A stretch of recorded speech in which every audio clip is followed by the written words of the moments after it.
We guide you through how to clear Microsoft Teams chat history.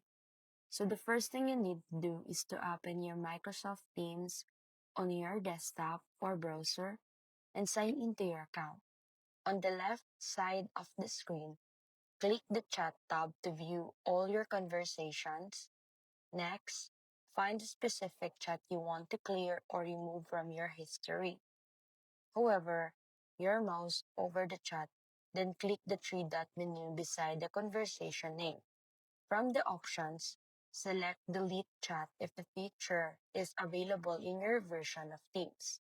If you only want to hide the conversation instead, click Hide Chat so it appears from your chat list. For individual messages, open the conversation, go over to the message you sent, click the three dots, and choose Delete to remove it.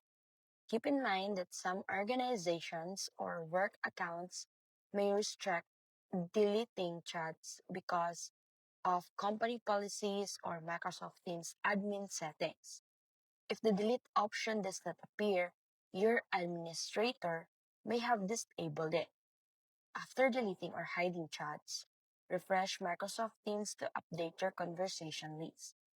And that's how you clear your Microsoft Teams chat history in just a few simple steps.